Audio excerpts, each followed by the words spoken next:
Hine matov u'manayim, shevet kulanu yachad. Hine matov u'manayim, shevet kulanu yachad. Hine matov, shevet kulanu yachad. Hine matov, shevet kulanu yachad.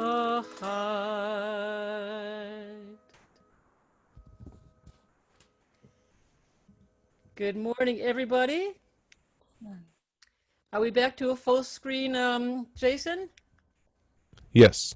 Okay, great. Thank you. Welcome, everybody, to Congregation Beit Simchat Torah's Day of Study, our Yom Iyyun, Aging Begins at Birth.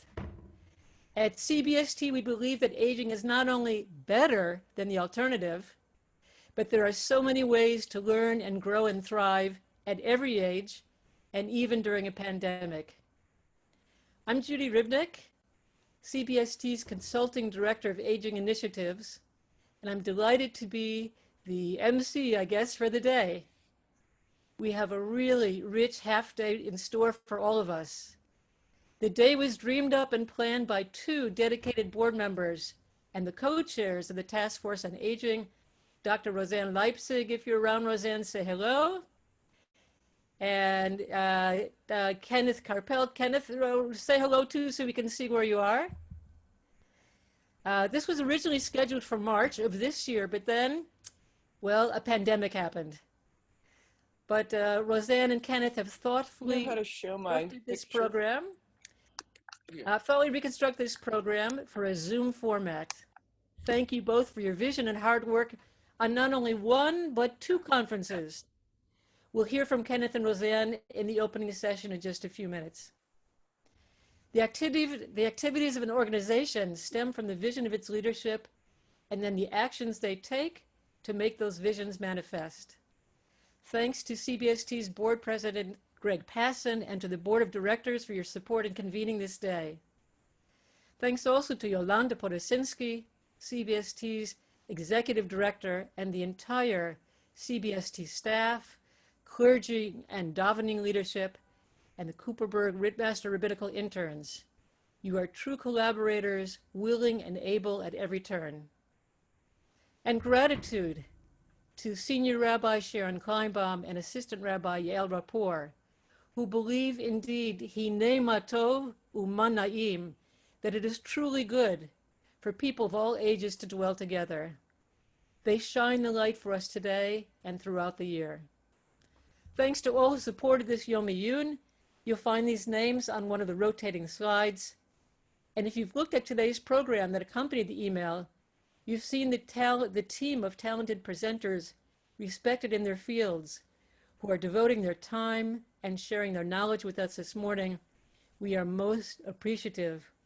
Please take time later to review their bios. Kudos to Hillary Nadell for starting us off with mindful yoga this morning and for adapting it to people of all ages. You can find her here on Sunday mornings, I guess in the fall again, and even coming this Shabbat morning services. Check the website and the newsletter for more information on how to find her. Finally, thanks to everyone who's here to learn and grow. It's my hope that we all gain some new insights and useful information that will enrich our life and enrich the life of our communities across the generations. If you're in with me on that, give a wave so we see everybody here this morning. Okay, great. On to a few logistical items to help you get the flow of the program. All the offerings and Zoom links are in the email you received this morning and will be shown on the slides in this main room, the sanctuary we'll call it, during the day and sometimes even the chat function. Soon, the opening panel will begin, followed by one session. Then there'll be a short break, and then a second session. We'll have another short break, a closing circle or Hollywood squares, I guess you might say, and then an optional bring your own lunch at tables to eat, schmooze, and review the day together. Halavai, would that it were that we were at the same table, but we'll take this second best to schmooze and talk together. After the opening panel, if you pick sessions, you can click the Zoom link and go to that room. If you didn't choose or you want to change, you can do so before each session begins. Just click the link you want. Bathrooms are located down the hall to the right. Jason and his Better Events team are handling the technology and recording sessions for the day. Thank you. CBST's program coordinator, Jesse Katz, is available to answer questions during the day about registration or tech or Zoom-related issues. You can text him at, we'll put this in the chat in a minute, 646-450-3556. Again, 646-450-3556, or email him at jkatz@cbst.org. He'll also be taking lunch orders, lox, bagels, cream cheese, etc. So just put that in the chat function as well. We have a brief survey at the end of the day that we'd love for you to complete. We'll have a link here at the end, and we'll hound you with it later by sending it to you if you don't return it, but it is anonymous, not to worry. We really do appreciate your comments to help us improve and address our interests. Okay, let's give one more wave to see everybody's awake and ready to begin. Excellent, great to see everybody. We have over 100 people registered for today, and we're thrilled about all our shared energy towards this day. So now we welcome our three esteemed panelists to lead us into Aging Begins at Birth and how meaningful aging manifests itself throughout life. There will be an opportunity for brief questions in between each segment, so feel free to write your comments in the public chat feature. So I'm so delighted to welcome our first introductory speaker, Rabbi Sharon Kleinbaum, who is the Senior Rabbi of Congregation Beit Simchat Torah, and as of August 1st, she'll be celebrating, please God, her 29th year, beginning her 29th year at CBST. Rabbi Kleinbaum's bio in the program is unfortunately too long to read here, but also too abbreviated in print to capture all the ways she's contributed to CBST, to our city, to the national conversation and beyond in the pursuit of justice, equality, and human rights, as well as for peace, beauty, and meaning in our world. Rabbi Kleinbaum will help frame why we are exploring aging and multi-generational connections today. Rabbi Kleinbaum. Thank you. And I want to add my thanks to all those who have been involved in pulling today's programming together, especially to Rosanne and to Kenneth, and a huge shout out to Judy Ribnick. I want to make sure that something's obvious. Most synagogues during this pandemic are shrinking. Staffs are being furloughed or laid off. At CBST, thanks to the fantastic generosity of Speaker Corey Johnson, we were able to expand our staff and bring Judy Ribnick onto our staff right in the middle of this pandemic in order to work with older adults at CBST. And how important is that? It's been a dream of ours for years. In fact, the CBST most recent strategic plan, I think of 2017, was to expand and build our work around older adults at CBST. But who knew that the pandemic would come and older adults would be, in fact, one of the most at-risk populations, and we were able to combine getting support from the city and bringing the dream person to join us at CBST. Judy has over 35 years of experience of working at Dorot and working in the Jewish community of New York City, supporting, helping, teaching, encouraging the world around making the life of older adults more enriched. So we're thrilled that Judy is with us, and it's an incredible tribute to CBST that we have been able to expand our staff during this time. But I do want to acknowledge that in this pandemic, these are truly scary times. And if we are in any of the high-risk categories, we are gathering at this moment to discuss aging and all the ways to make it a more productive and healthy and fulsome experience in the middle of a world in which aging itself is a high-risk category. So I know that there's heightened anxiety and heightened fear and some heightened sense of vulnerability on top of a process that in itself brings all of those things to the fore. So I'm so grateful to people like Diane Berhenny, who has been offering wonderful programs about dealing with some of those feelings specific to the pandemic, and all of the classes that have been bringing us all together. So I just wanted to start by acknowledging that we're in the middle of a pandemic in which older adults, especially those with underlying health conditions, which is a lot of us, are at high risk. So we're gathering at a moment of heightened anxiety. So I want to talk about this a little bit to begin our day. What does this mean for us as an LGBTQS synagogue? And that can't be ignored in part of this discussion of aging. And so I want to offer a few thoughts to frame all of the many discussions we'll be having today. When I came out in 1977, I didn't know a single older gay person. I didn't see a single gay person on TV or in the movies. I didn't know another single person in the world. And I suspect for many of us who came out in the 70s or earlier, we share that experience.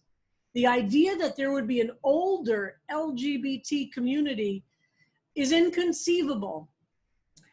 Those who founded CBST in 1973 were all young people doing it out of the chutzpah and strength of being young, not with any idea that there would be an older population of people like us we could look to for wisdom or help or guidance. It did not exist for us.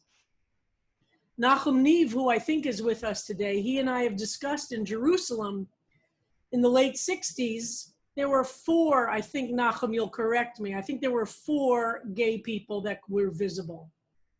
Israel is even a little bit behind us in terms of generations of people who are out as gay people, living lives as gay people. So the first thing I think we have to acknowledge is those of us who are older, and that's most of us coming together for this day of learning. If we came out in the 70s or even the 80s, there was no such thing as an older generation of LGBT people. And in fact, when CBST was formed, the very question of who and how we would identify became somewhat of a marker of how the world would expand. And Rabbi Rapport is going to be leading a discussion exactly about that.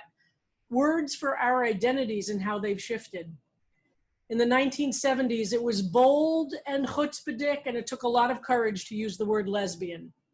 And that was the edgy word of that decade. Gay was the much more comfortable word. And in fact, CBST started itself as the gay synagogue, later added lesbian, and only in the late 90s added the B and the T, and now we're at the Q, and now we're proud to include S for straight. And there are so many other letters we could add. So that's the first thing, that CBST was founded, and those of us who find ourselves aging now didn't have an older generation to look to, and now we are the older generation. It's complex, this issue of generations in the LGBT world and aging. And I think Kenneth and others will speak later about some of the things we learned in our survey. Most of our aging members of the community don't have children, and many don't have partners. That's quite different than what happens in the straight world, although partners die and children aren't necessarily the supports one might imagine. The structures of family are very, very different. We have a large and very important part of our community for whom CBST is family, and families of choice are the primary senses of support. So some of the ways that the world has changed since CBST began in the 70s speaks to a lot of the issues we face aging today. In that world, we couldn't have imagined children being a welcomed part of an LGBT family. In the early 70s and 80s, and frankly, even into the early 90s, The children who were at CBST were by and large children who had been born in heterosexual marriages, relationships before someone came out. The concept that a child could be brought into a gay family for many of us was inconceivable in the 70s. And that's a big change for us as a community. Reproductive technologies changed, social attitudes changed, and in many places the law changed. That was true certainly about issues of creating family, like those who chose to do through marriage. But there's a huge gap for those who don't even remember what it was like to be living openly gay lives or struggling to be open through that period. The other issue that's vastly different, that creates a lot of issues for a multi-generational community, is issues around identity of queer, gay, lesbian, trans, non-binary, and those who reject even the boxes that we fought so hard to be able to fill in the 70s. Tremendous miscommunication and lack of understanding exists multi-generationally. And the younger community who identifies as queer, which is not all people of that generation, and many in our 20s and 30s group proudly identify as lesbian or gay, and some also queer. There's a lot we have to learn from each other, and younger people aren't necessarily the same as we are with just less numbers of years. And just as we want a place in which younger people listen to us and hear what our lives are like, the lives for younger people are really different than ours. And how they identify and how they work on that sense of identity is a really different one necessarily than what we went through. Next are the issues around family structures, which are really different. And also we have to identify what are the issues around healthcare. How do we find and feel comfortable with doctors and the health system? And for those of us who are trans and aging, the issues are very complex. And we have to make sure to support those and find ways to bring those issues, particularly for those who are aging and trans in our community, and the various, very specific issues that relate to all of us. So that's what I wanted to say to begin with, to talk about some of the issues that have changed from the 70s. And I want to also make a mention of the 16 or 17 years that we lived with AIDS being a death sentence. For those of us who lived through those ages, through that 16 or 17 years of the death sentence of AIDS, it totally shaped us in ways that I know each of us who lived through it understand, and how we learned to communicate it and the way it affected us. How those of us who are HIV positive must be given support and love within our community continues to be a very, very important issue. So I want to thank everybody for coming today. You know, some of you remember back at Bethune Street, we had a day on aging issues. And out of that day, many, many, many years ago, we emerged with the concept of mishpacha. The mishpacha group was forged out of that first Sunday day of learning. We developed Sunday brunches series out of that, and we developed the Dish weekly lunch. So I hope and pray that this day of learning will be one that will impact the future. This will be a launching pad, a springboard for us into the future at CBST, where we deepen and strengthen. And thank God we now have a wonderful staff person, Judy Ribnick, who's dedicated to these issues, the lives of those who are older at CBST, as well as deepening the multi-generational nature of our community. Very few LGBT organizations and very few Jewish organizations are as multi-generational as we are at CBST. For that, I am deeply grateful, and I look forward to all the ways that we'll deepen those connections among all of the generations. Thank you so much. Thank you, Rabbi Kleinbaum. If you have questions, please put it in the chat. Rabbi Susan Meyer is reminding us to give a shout out to SAGE and for the important role it's had in making older LGBTQ adults visible in the world. Someone asked, wanted to comment about systemic misogyny continues to threaten all women, straight and lesbian. How have you found that mix in the synagogue? Have you been able to address that? Misogyny itself is in the air the world breathes, just as anti-Semitism is. And so when I came to CBST, as those of you remember those days in 1992, CBST was 92 or 93% male.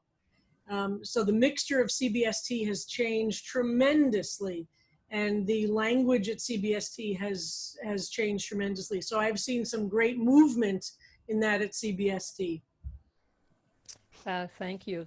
What kind of meaningful engagement across and between the generations would you like to see take place at CBST?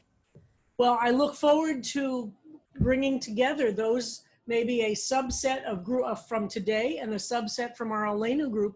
And I think the folks together, we can come up with fantastic programming and ideas. Great. Do you think the Connectors program has helped that at all?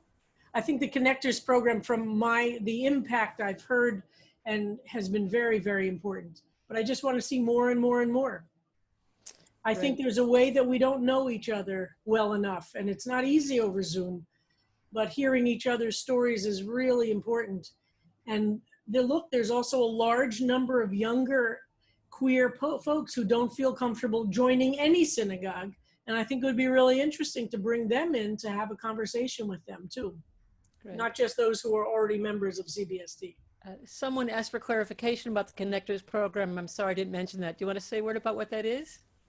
Well, when the pandemic hit on March 13th, on March 15th, I decided we needed to do stuff that we have done at other moments in crisis at CBST, but in a more organized way, since we anticipated this going on for many, many weeks and months, and New York was getting very badly hit. And that is to ask CBST members to take on calling other members of the community so that every single member of the synagogue would get called once a week. We've now cut it down to once a month. But we have at different times of history, and some of you remember at different blackouts, and after 9/11, we did the same thing, but we made one call into every single member to check up on people. And I understood that now we needed to do it on an ongoing basis. So the Connectors program is now continuing, and it's under the leadership of Judy Ribnick now, and Rabbi Rapport and Emily Kennerek are now organizing it all. So that we have, I think, about 70 or 75 connectors, people who are calling. And some folks don't want to be called, that's fine. But those who do get a regular call. And we've gotten very important information back from congregants. And when there's a crisis happening, the connector is in touch with clergy, and then we can jump in and respond. Great, thank you. And actually what I've heard too is that because of the random assignments, there have been links made multi-generationally, and people didn't know each other. Right. Judy just showed me a member of our congregation for many years has 10 people he's calling every week, and he said, these were 10 strangers, and now I have 10 new good friends. It's like a great rotating Kiddush table. Okay, thank you, Rabbi. We're going to move on now to Kenneth Karpel. Looking forward to the whole day. Thank you so much for leading us off. Kenneth is a member of CBST's board of directors and co-chair of the Task Force on Aging. In his professional life, he served as an architect and was devoted to public service, including vice president of architecture and engineering for the New York City School Construction Authority. Kenneth is going to single-handedly solve the problem of how to get kids back into school buildings this fall. That's amazing. That's his work tomorrow. But for today, Kenneth will share information about what some of the important numbers say about us and what we couldn't have guessed. Kenneth Karpel, thank you. Thank you, Judy. And thank you, Rabbi. And thank you, everybody, for joining us today, this important day. And Judy, that's no longer my day job. That's somebody else's job to get the kids back to school. I have plenty of other stuff to do. Okay. So, if you recall, a year ago, last July, many of you completed a survey of CBST's older members. And in fact, half of you who are over 55 completed the survey. And we had a really good response rate of 50%. Statistically, that's excellent. And these data have both informed and confirmed many of the recommendations that the Task Force on Aging has made. I'm going to present just some of the relevant findings from the survey as some context for today. One of the recommendations, in fact, was to have a Yom Iyyun to kick off a lot of these initiatives and to inform the congregation about them. I'm going to share my screen now. It should work. Yes. Let's see. Yes, that worked. Excellent. So, let me see. Here we go. And why is it? Well, there we go. So back in July of 2019, we had about 1,130 members, and 2/3 of them, around 760, were 55 or older. And I don't want to overemphasize the importance of chronological age, because it's, as I said to my mother once in a birthday card, which I sent to her, and she kept posted on the refrigerator, it said, "It's only a number." But you can see from one of these survey questions that most of us being over 55, are under 75. 38% between 55 and 64, and slightly more between 65 and 74. And another 17% are older than 75. Our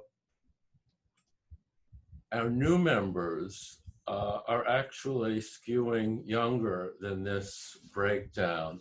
Someone asked me the question at the board meeting last week, and I was able to do a little digging deeper into the statistics.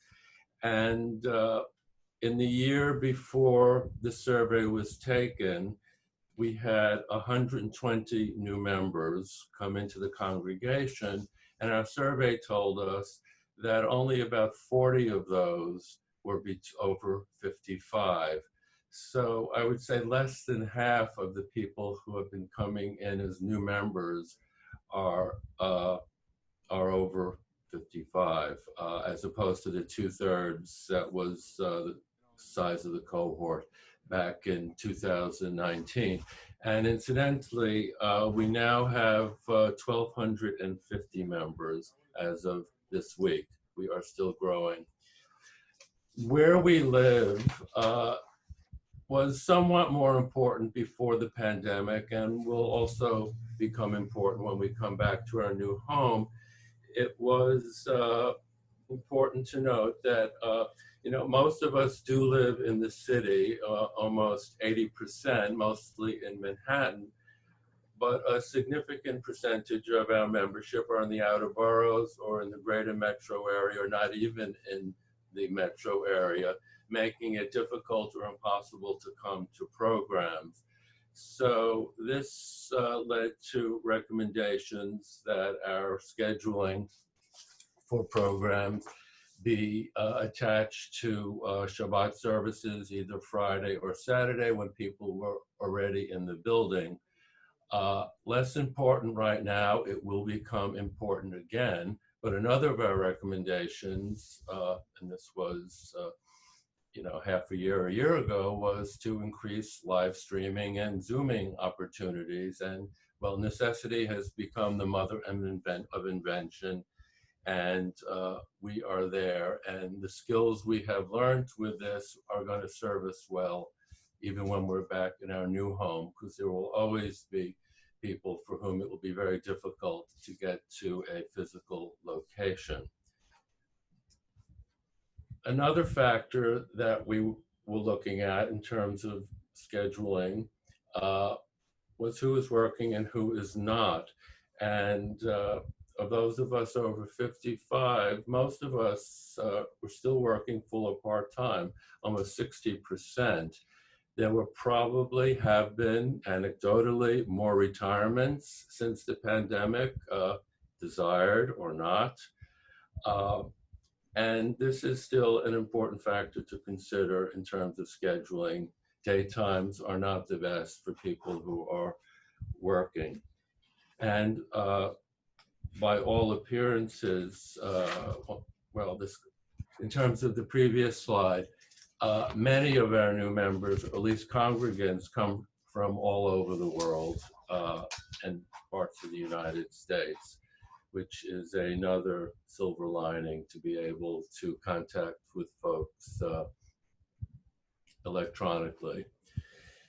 The next group of slides are going to talk about our connections and our relationships, which are really critical to our well-being. As the rabbi, I think, mentioned, 2/3 of us are married or partnered, and a third of us are not partnered and are single. And it's important to note that those of us who are partnered, 50% of us at some point will not be partnered. And 40% of us, almost 40% of us, are living alone. Over 45% of us feel lonely or isolated, at least some of the time. And this is much more acute for single members, who are 6 times as likely as those with a partner to often feel lonely, and twice as likely to feel lonely or isolated some of the time. And even though we know we have a burgeoning cohort of children in the congregation, sorry, I think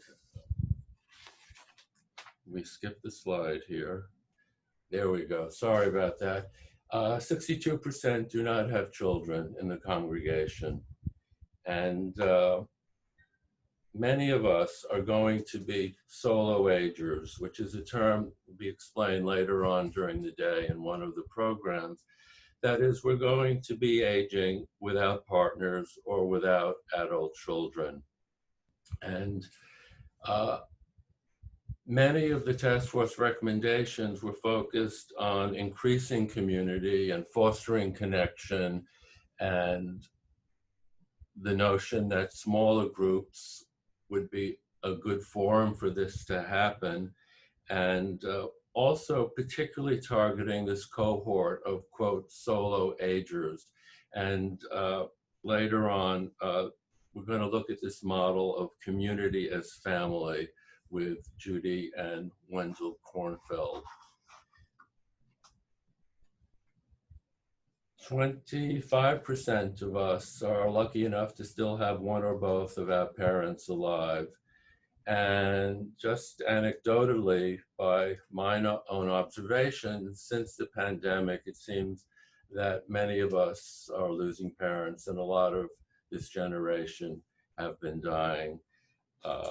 And we have an opportunity here to look at providing bereavement support within the congregation, beyond individual pastoral support.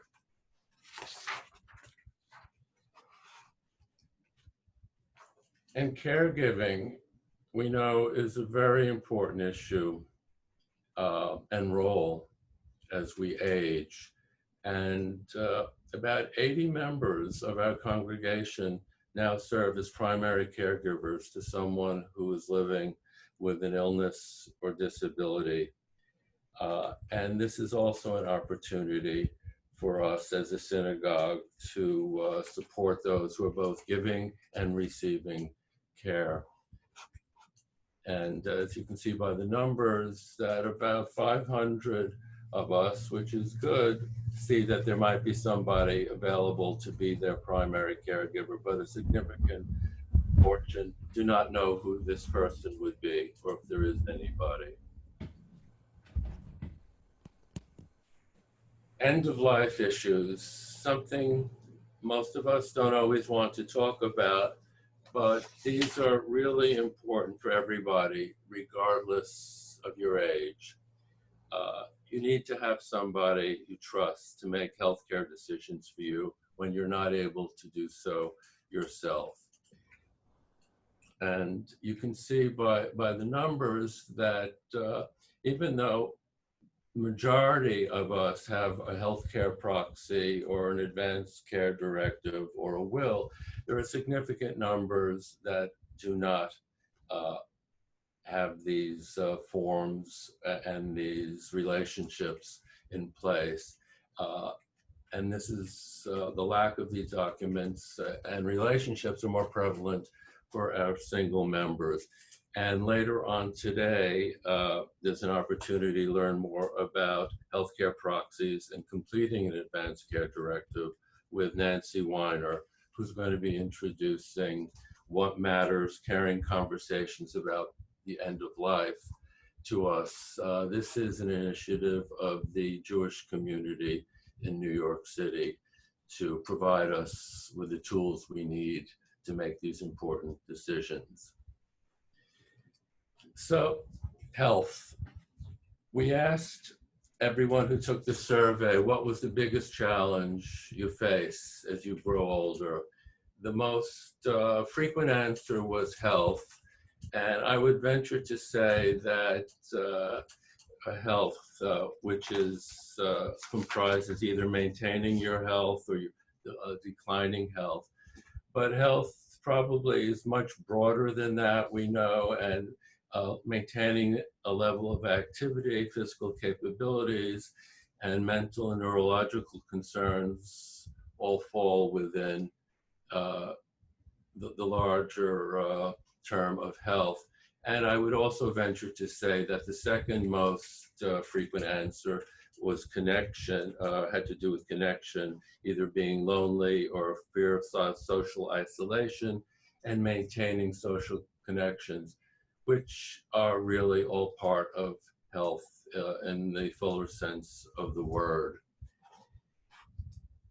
Interestingly, when we asked folks how they would describe their current overall health or wellness, vast majority, almost 90%, said it was good or better, and only 21% of those who were 70 or older said their health was fair or poor. So we're sort of a large group of the worried well, but we really have a lot of focus on our health and well-being, and there'll be more discussion about that right after my presentation.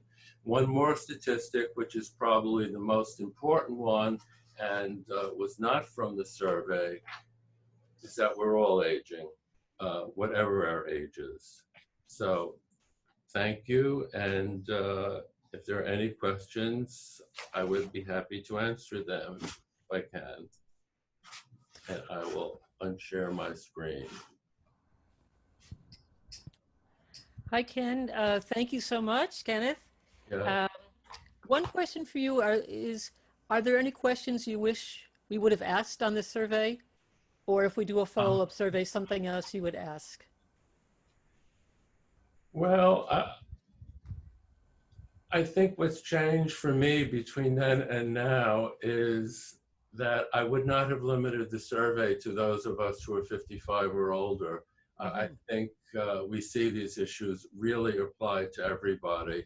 So that's why it might have been a little bit short-sighted.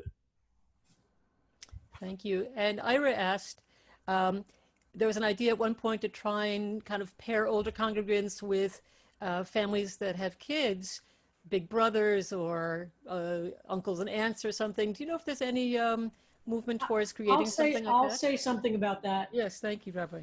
In this world, we would love to think about how to do it, but in this world of sexual abuse and molestation of children, there's severe liability issues about how we would have to, anybody who would have to interact with kids would have to have full background checks, fingerprints, what we do with anybody who teaches in the religious school. the world is a different place, and we have to be very, very, very, very, very, very, very careful how children interact with other adults who are not their own families. So it's not a simple idea, as sweet as it seems in abstract. Our first responsibility, if we have children at CBST, is to protect them. So that makes programming with just kind of a massive open call to anybody who doesn't have children very complicated. Older than, young adults where we have multi-generational programming is different. But let's be really aware of how complicated including children in programming with adults who are not their own family members are. As horrifying as it is to say that, before we can even think about programming, that has to be acknowledged. We don't allow anybody in the CBST children's programming that doesn't go through a full background check.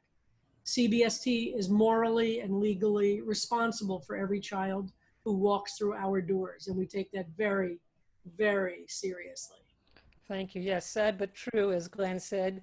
Maybe there's some virtual way to make those connections. Even virtual is a problem. Children can be molested virtually.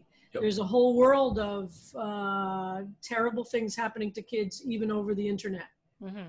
So these questions have to be thought through with extreme sensitivity. And I think everybody shares, because I know many of us on these screens, because I know our personal stories, many of us have had terrible experiences as children ourselves. So we at CBST have to be very, very, very careful about this. Okay, thank you. Thank you, Kenneth.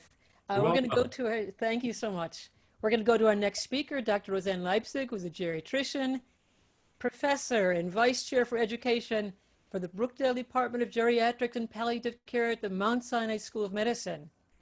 She's also current board member and co-chair of the Task Force on Aging. You'll see her in the chorus sometimes as well. And she's the author of the forthcoming book, Age-Old Questions, A Geriatrician's Guide to Aging, What's Normal, What's Not, and What You Can Do About It. You can buy signed copies in the lobby after the conference. But first, Roseanne's going to make an important pronouncement. Everyone ages, get a grip. Dr. Rosanne Leipzig. Let me share my screen here. And not to mention, since we talked about I'm celebrating 29 years at CBST, Roseanne was the co-chair of the search committee, which hired me. I get a lot of kudos for that, so thank you. It's great to be here. It's great to see the enthusiasm that we have for making our home of CBST a comfortable home for people of all ages and abilities. So I would like to start with a piece of a poem that's familiar to many of us from sad occasions, but also from reflective occasions. And the poem is called Life is a Journey. Birth is a beginning and death a destination, but life is a journey. A going, a growing from stage to stage, from childhood to maturity and youth to old age. Alan Fine. So what I want us to be thinking about this morning is who you're going to be in old age. Even if you're in old age, who are you? And how are we reacting and acting with each other? This slide is probably my favorite on aging. I stole it from the internet. I have no idea who this guy is, but these are pictures of him as a child, as a young adult, when he's middle-aged, and when he's older. And what I think this picture really shows is that as you age, you incorporate all the different parts of yourself. And as Rabbi Kleinbaum said, you may not be the same as that person down here, but certainly what you've learned throughout your life is a part of everybody who looks this way. So we're going to start with a poll, and Jason's going to provide it. There are 3 questions on this poll. Answer them, you get 1 answer, okay? And then at the bottom it says submit. So we'll give you a couple of seconds to do this.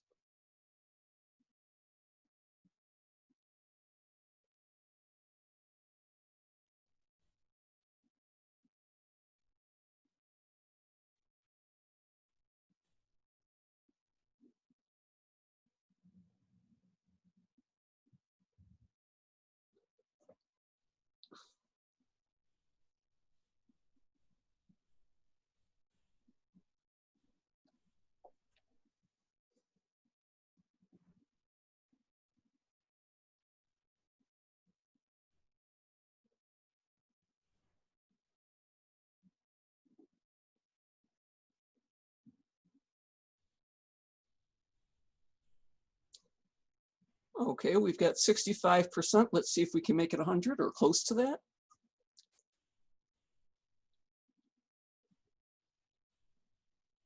Oh, the polling closed. Okay, I'm not sure why, but that's okay. It seemed to be on a timer for some reason. Yeah. All right, well, we can share the results so everybody can see this. And of the people, whoops, what happened there, Jason? Did you hit share poll again? No. Looks like it auto reshared the poll. Okay, can we get the results from the last time, or does everybody have to do it again?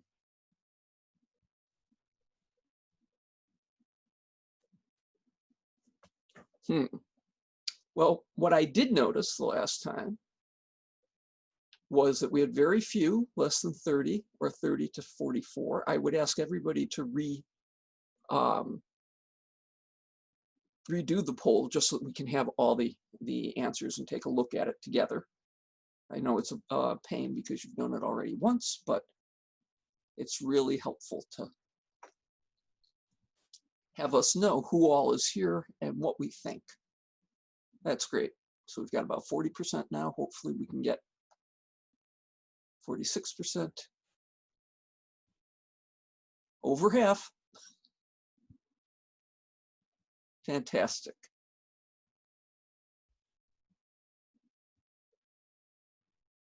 All right. So, as you can, oh, a little more, a few more. We've got 67%.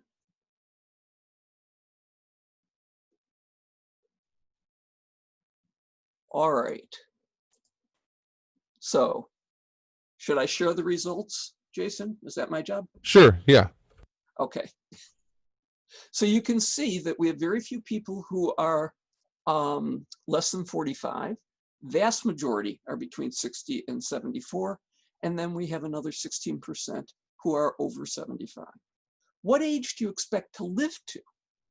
So our mode, or most people think 90. We have a lot, 28%, who are very positive in their anticipation. And then we have about 25% who think they will make it to 70 or 80. And last, at what age does old age begin? We've got one 25-year-old, we've got one 45-year-old, we have some 65-year-olds, mainly 75, then 85 and 95. Okay, thank you. So we think that old age begins around 75, but there, as you can see, there are people who think differently. So at what age does old age begin? There's no real answer to this, but this is Bernard Baruch, and what he says is that old age is always about 15 years older than I am. And I have to say, in my life, I found that to be very true. When I came to New York, I was in my 30s. My mentor was having a milestone birthday of 50, and I thought, oh my God, he's that old? Now my niece is about to be 50. I'm not sure what to make of that. Median life expectancy is a way to think about how long you will live. It is the amount of time that 50% of people of a given age are going to live to be, okay? So let me show you this. This is from 2017, and yellow are male, blue are female, and you can see that for people born in 2017, the men are going to make it, half of the men are going to live to be over 78, and half of the women are going to live to be over 80. We are going to have a lot of older people in our society. And this continues as we age.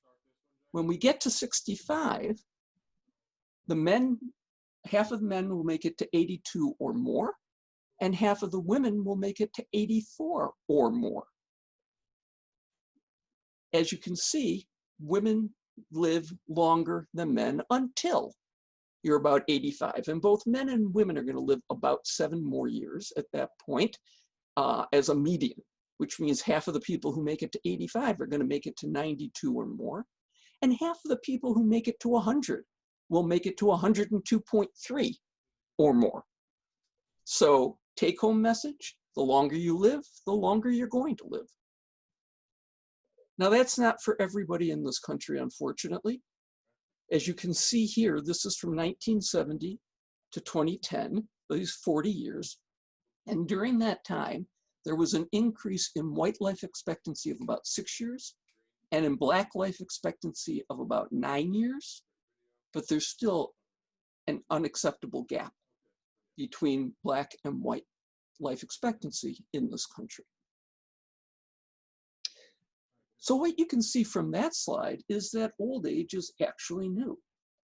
And this is the last millennium, okay, from the year 1000 to the year 2000. And in the year 1000, life expectancy, this is again, median life expectancy was about 25. And by the end of 9 centuries, or by 1900, that had increased 22 years. But over the last 100 years, it's increased almost 30 years. So we are seeing something that has never been seen before in humanity's experience. So the vast majority of us are going to live well into old age, almost regardless of how you define it. What will we be like during that time? Well, I have to thank my friend Greg Henriksen, who will be doing the sleeping workshop, the sleep workshop this afternoon, for tuning me into birthday cards as a way of seeing what society sees in older adults. So let me share 2 with you.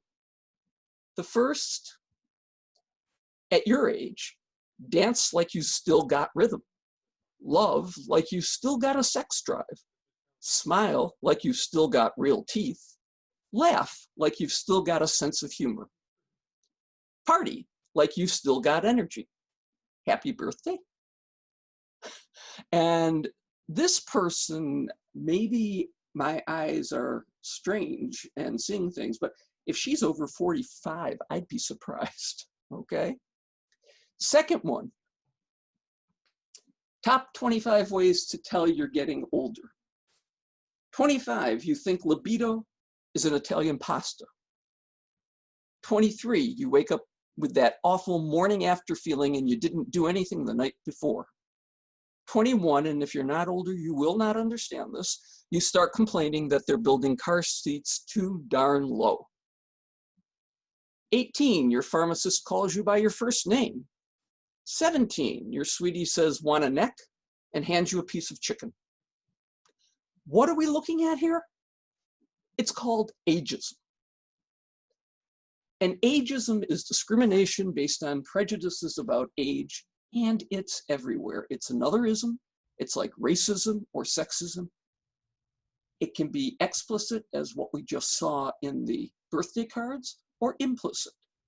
And it often involves assumptions that older people are less competent, forgetful, grouchy, frail, or just plain invisible. That you walk into a store and the clerk is talking on the phone or reading a book and doesn't even note that you're there. It's one of the last bastions of acceptable bias in our country. And you can tell that by looking at sitcoms or late night comics. When Jon Stewart had his show, and I could stay up until 11:30, I loved him. I would vote for this man for president if he ran. But he consistently made fun of older people based on physical attributes of being older. And he had showed congressperson after congressperson walking slowly or bent over and made comments about it. Acceptable ageism? Ageism has a negative effect on the self-esteem of older people.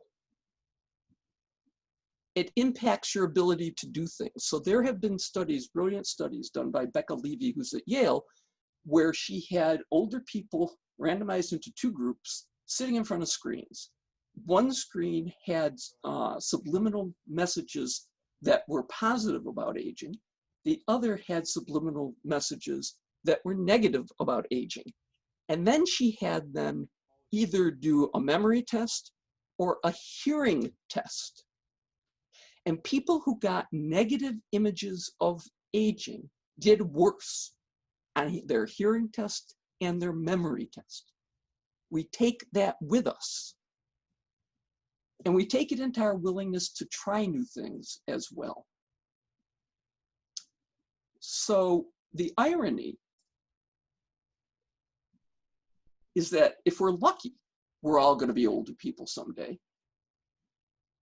So we're actually going to be prejudiced against our future selves. And we carry that with us into our own old age. So how you feel about aging, whatever age you are right now, get over it. It's important to really recognize that there's a lot of stereotypes out there.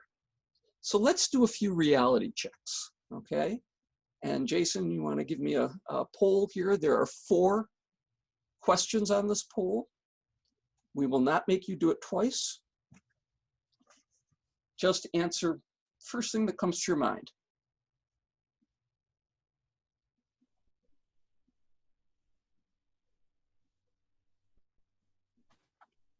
I'm not seeing anybody voting.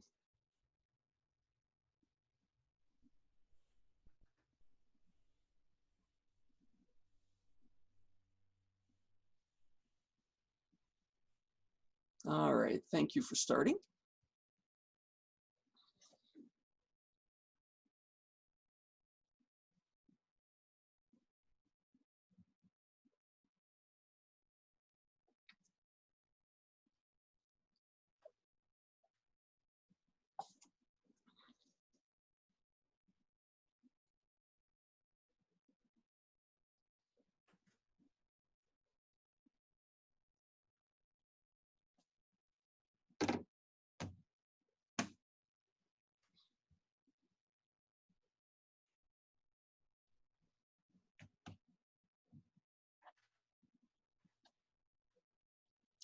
Okay, a couple more seconds. And we've got almost 80% voting, fantastic. So let's see what people had to say. The percent of, let me share the results, there we go. Percent of people over 85 who report good or excellent health.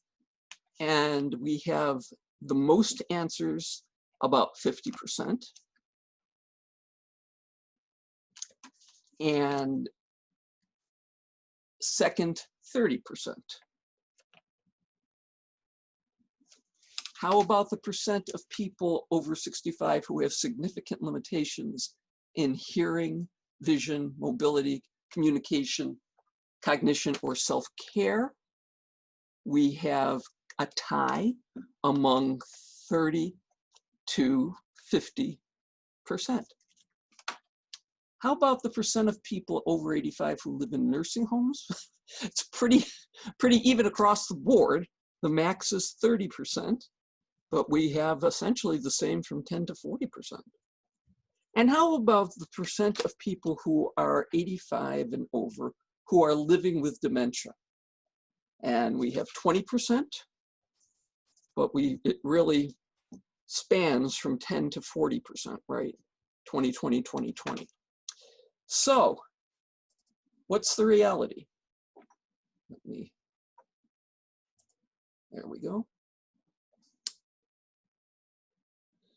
The percent of people over 85 who report good or excellent health is actually, I'm not sure why that's back up again, 70%, okay? We said 30 to 50%. I did this poll with the Smith College graduates of the class of 1955 a month or so ago, and they said 30 to 50%. And they're these people who are 85 and older, okay?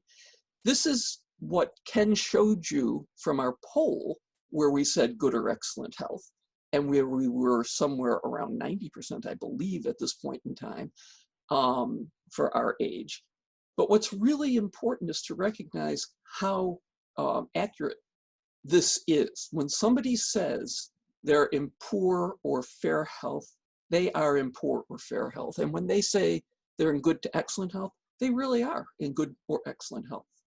How about people who have significant functional limitations for those who are over 65? The answer is 20%, and we had 30% for the most, but we did have a range of 10 to 40%. And over 85, it's 40%. Those who live in nursing homes, it's only 13%. And again, my class of 1955 also had a range, but their range was 20 to 50. Ours was 10 to 40. How about living with dementia? Well, that depends on what year you're talking about. If you look at the data from 1986, it's about 30%. If you look at the data from 20 years later, it went down to 20%. There was a 30% decline over 20 years. That's pretty amazing. Why? We're better educated. And we will talk about this more, but we are built with areas of our body that can be improved. We have a lot of redundancy. And when you're educated, you build collaterals in your brain that allow you to make connections that you don't have, most likely, when you're younger. It also means that you have probably a better socioeconomic status and a number of other things that have been associated with dementia, with not getting dementia. And we have really had a decline in strokes during this period of time, and heart attacks, but strokes in particular for dementia. I remember when I was growing up, it was not at all uncommon for 55-year-old men to drop dead of a heart attack. And now, not that common at all. So first take-home point, no matter what age you are, keep your heart healthy. Heart health is brain health. You get decreased strokes and dementia, and it's sexual health. It helps if your vasculature is in good shape, you're better able to maintain the ability to get aroused, to have an erection, and to have an orgasm. So now we're going to switch to what happens to most people as they get older, aging 101. And to some extent, I feel like Hillel here, standing on one foot, trying to summarize everything that's in the Torah. I can't, but let me give you some high points, okay? The first thing to recognize is that people respond very differently to growing older. There are wise old owls, there are worrywarts, which Ken was talking about a bit, and then there's the group that just puts their head in the sand. And my hope is to make CBST a place where we can all be wise old owls. So we labeled this as aging begins at birth. Why? And I know some people are saying it begins in the womb, but that's a whole other question. There are things that physically, mentally happen during the first 3-4 decades of your life and peak, and then start slowly declining. Muscle mass is one, bone density is another, physical endurance is another.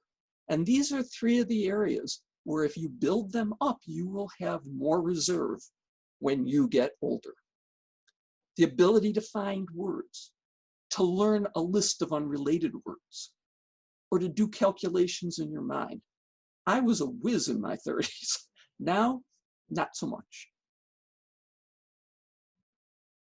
With time, almost everybody is going to walk more slowly. You're going to get a pot belly. There are reasons for all of that. We're not going to go through them today. You get gray hair, and you need reading glasses.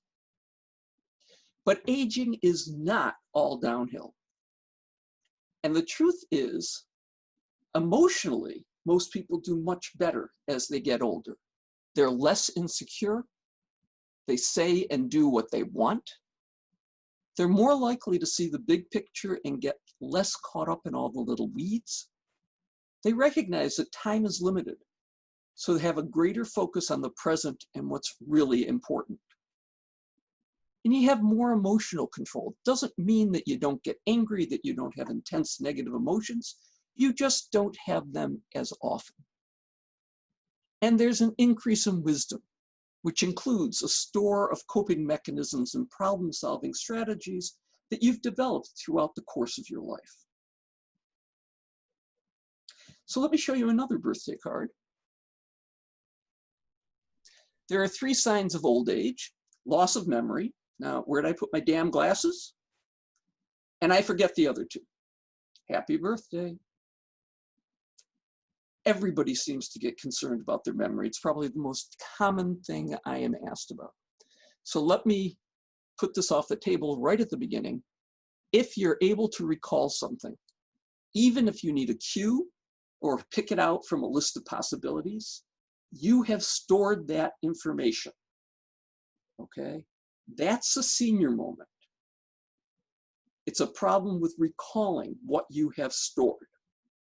It is not Alzheimer's disease, which is a problem with the storage itself, okay?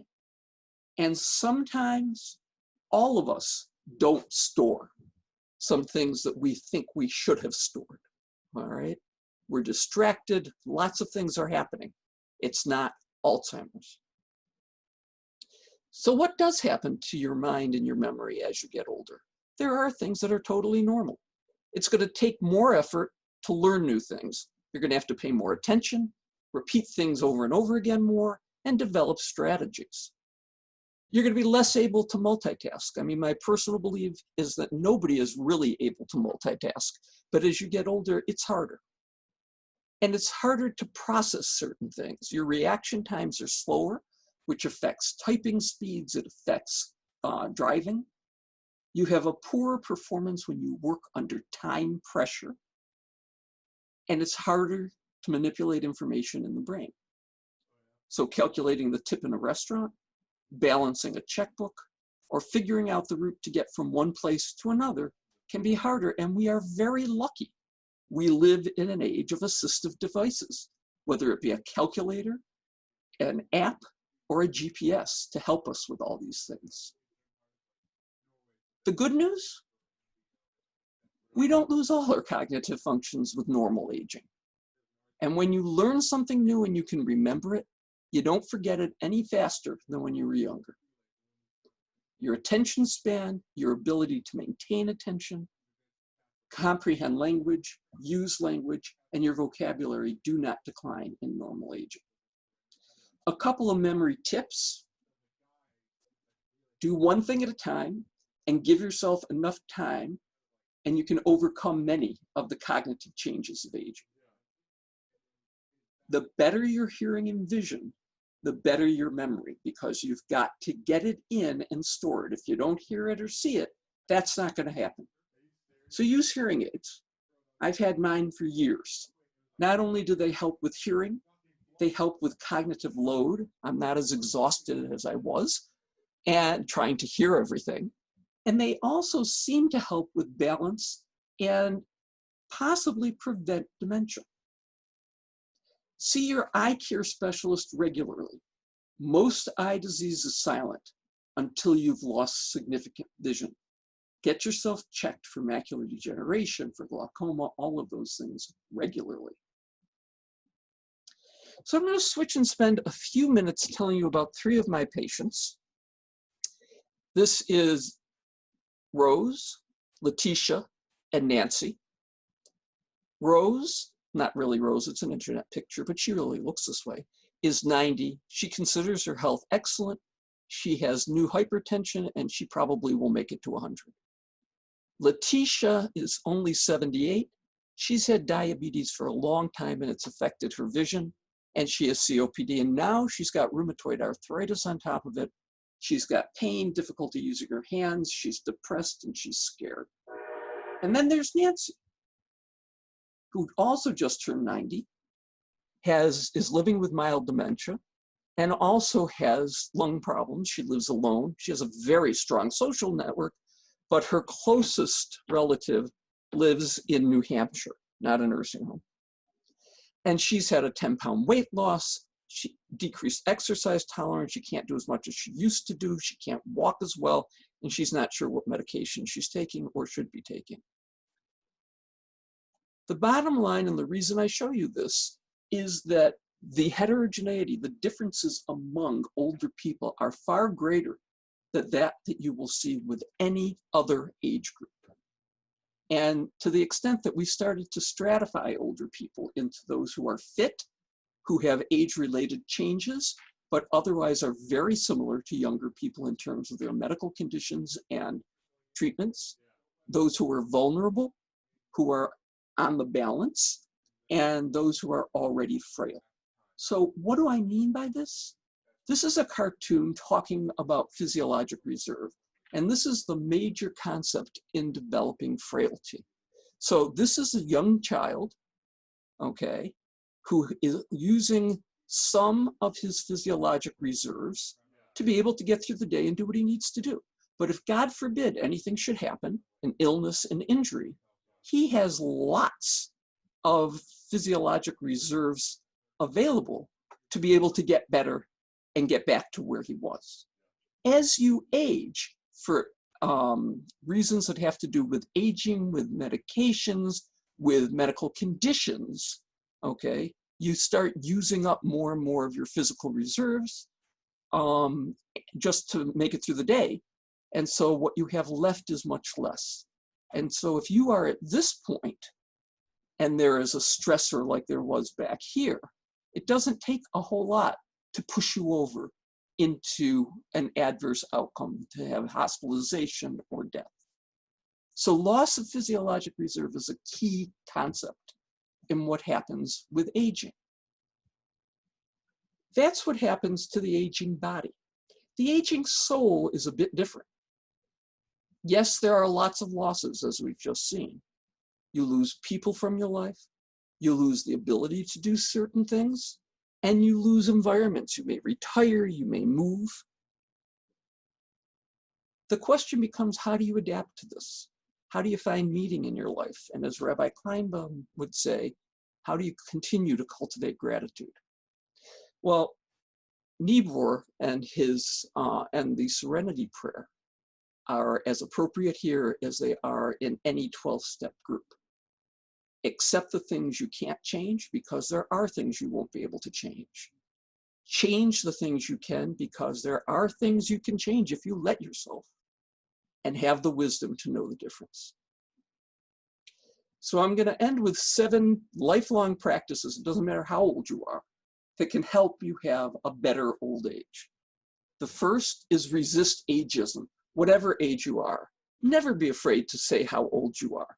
I have geriatrician friends who won't say how old they are. That's ridiculous. If we're going to change the concept, we need to let people know how old they are.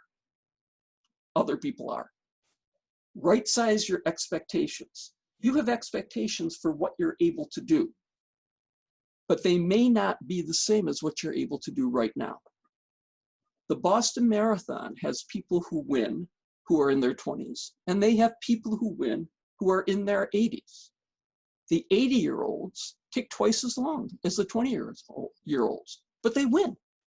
They make it the whole 26.2 miles. Be resilient. Start this when you're young. It's really hard to change as you get older. Be adaptable. Be flexible. Never say never. I'm not going to use hearing aids. I don't want to be in a nursing home. Always give yourself the option. Do trials. Advocate for yourself and be open to letting others advocate for you. You don't have to do it all yourself. That's what this morning is all about, us becoming a community to help each other. Have a sense of humor, especially about those things that scare you or you can't control. Think about people who've made it to old age. Comedians that don't use drugs are a great example of people who make it to old age. George Burns, Bob Hope, Lily Tomlin, Moms Mabley. And get a doctor who knows the difference between taking care of an 80-year-old and a 50-year-old. So who will you be in old age? All of these. Thank you very much. Thank you, Roseanne. As someone just wrote, as Sabrina wrote, this is magnificent. Thank you for giving this to CBST. How lucky we are. Really wonderful. I have one question I wanted to share with you. How much of this is genetic, of the things you're talking about? What role does genetics play? Genetics plays much less of a role than people have thought. Does it play a role? Absolutely, okay. But the concept that the age at which your parents died is the age at which you're gonna die, nope, no validity to that. Are there certain conditions that are gonna make it more likely that you'll die at a younger age? Yes, there are also longevity genes. There are people who live to 100, we'd like them to live to 120, and we keep, they keep their children, their grandchildren are very likely to live that long as well. Oh, great. Somebody asked about sleep, but actually we have a whole session coming up with that next, I believe. Yes. Roseanne, anything else you want to add? I could go on, obviously, for hours. So I'll stop here, and hopefully during the course of the year, we will have more Aging 101 sessions. That would be really great. Thank you so very much. Sure. So everybody, we've hit over the 100 mark actually in just a couple minutes ago. And now you have about 3 minutes to get that second cup of coffee, to recharge your devices. Don't miss a minute of what we're happening. And we're meeting at 11:20 in the Nooks in the first session. Have a little break after that, go to the second session. Then we'll convene just for a few minutes at 1 o'clock together. Thanks, everybody. Look for the next sessions. You can always come back to this main room, this sanctuary, for information about the Zoom links. Thank you to our presenters, Rabbi Kleinbaum, Kenneth Karpel, and Rosanne Leipzig. Thank you so much, everybody.